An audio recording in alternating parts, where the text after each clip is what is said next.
A independência do Brasil foi proclamada em 7 de setembro de 1822, pelo então príncipe regente, Dom Pedro de Alcântara. A independência do Brasil ocorreu a partir do desencadeamento de uma série de fatores. Por isso, o termo correto a ser empregado é processo. O processo de independência do Brasil é distinto das demais colônias da América, porque aqui, a família real portuguesa ficou instalada no Rio de Janeiro de 1808 a 1821. Vejamos como isso aconteceu. No início do século XIX, parte da Europa estava dominada pelas tropas do imperador dos franceses, Napoleão Bonaparte. Seu principal inimigo era a Inglaterra. Em 1806, o imperador decretou o bloqueio continental, que obrigava todas as nações europeias a fecharem seus portos ao comércio inglês. O país que descumprisse o bloqueio teria seu território invadido pelo exército francês. Com isso, Napoleão pretendia derrotar a Inglaterra pela via econômica.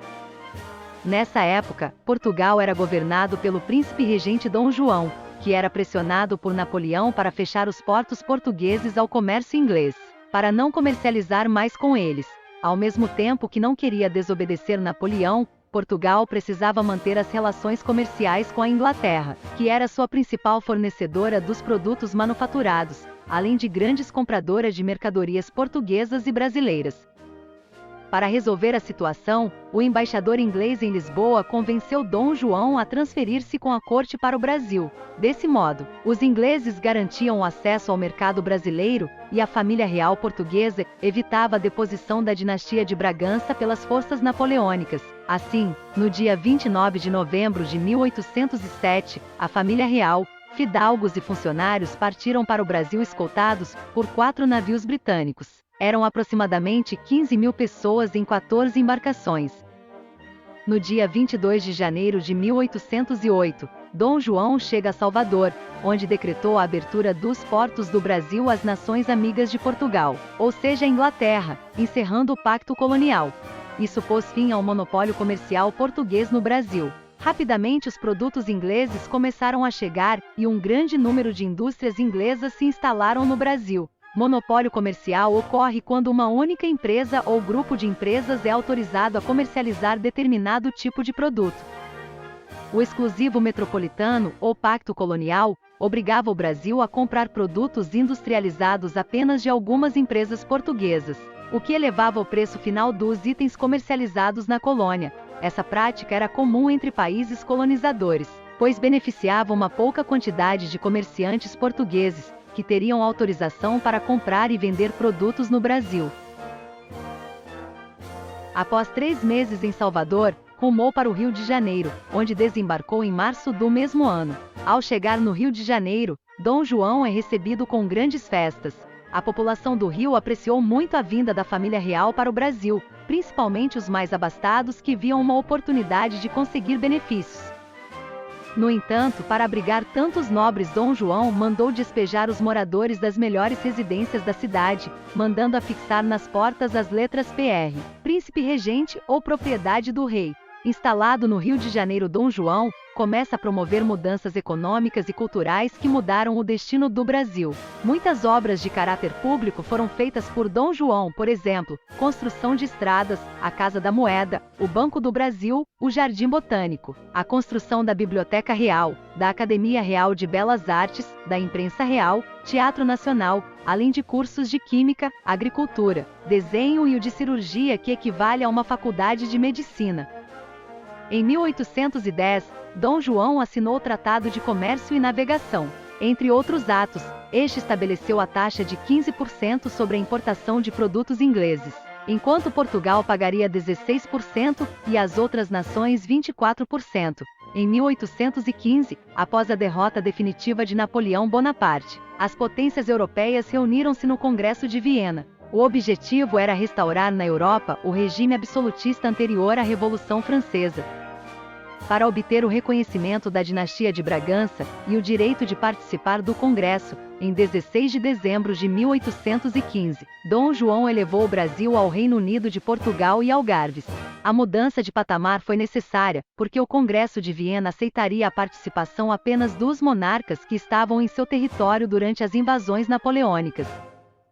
Como a família real estava fora de seu reino, isto é, na colônia, os Bragança precisaram elevar a posição do Brasil para justificar sua participação. Assim, o Brasil deixava de ser colônia e passou a ter o mesmo status político de Portugal. Isso significava participar da política do reino, enviando deputados às Cortes de Lisboa. Era um passo importante para a emancipação política do território. Deputados brasileiros passaram a atuar também nas cortes portuguesas e isso gerou diversos atritos com os lusitanos que não viram com bons olhos a autonomia política que o território brasileiro vinha ganhando. Nem todos estavam satisfeitos com o governo de Dom João VI no Brasil. Várias províncias brasileiras sentiam-se abandonadas e viam que as melhorias só beneficiavam a capital. Desta maneira, em Recife, no atual estado de Pernambuco, instala-se uma revolta, que pretendia fundar outro país chamado Confederação do Equador. A resposta de Dom João VI foi imediata e o movimento reprimido. Desde a vinda da família real para o Brasil, Portugal estava à beira do caos. Além da grave crise econômica e do descontentamento popular, o sistema político era marcado pela tirania do comandante inglês que governava o país. Tudo isso levou os portugueses a aderirem ao movimento revolucionário, que teve início na cidade do Porto em 24 de agosto de 1820. A Revolução Liberal do Porto teve como objetivos derrubar a administração inglesa, recolonizar o Brasil, promover a volta de Dom João VI para Portugal, elaborar uma Constituição. Diante desses acontecimentos, no dia 7 de março de 1821, Dom João VI anunciou sua partida.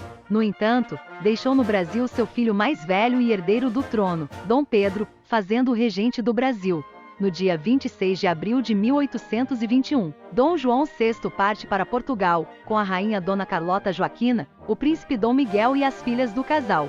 O novo regente do Brasil, Dom Pedro, tinha 23 anos. Várias medidas das Cortes de Lisboa buscaram diminuir o poder do príncipe regente e, desse modo, pôr fim à autonomia do Brasil. A insistência das Cortes para que Dom Pedro voltasse a Portugal despertou atitudes de resistência no Brasil.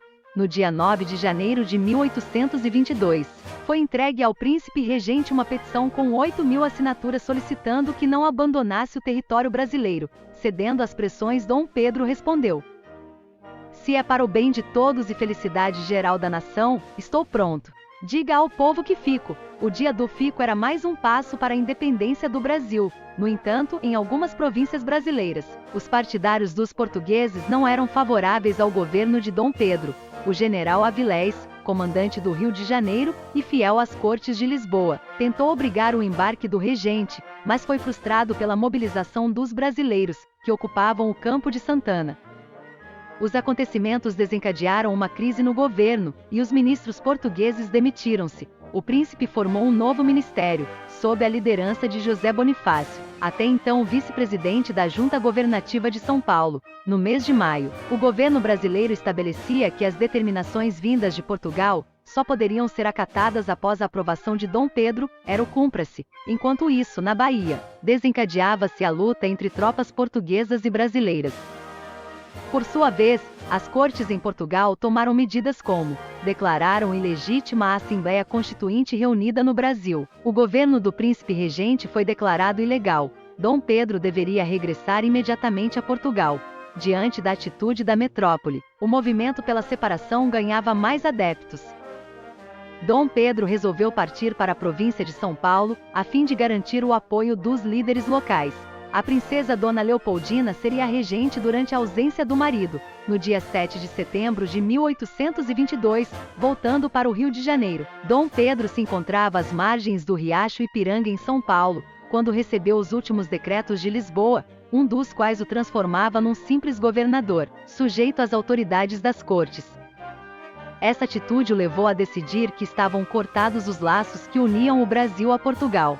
Assim, ordenou que todos os presentes tirassem dos uniformes as insígnias portuguesas que levavam e teria gritado: "Independência ou morte". No dia 12 de outubro, Dom Pedro foi aclamado como o primeiro imperador do Brasil, com o título de Dom Pedro I, sendo coroado em 1º de dezembro de 1822.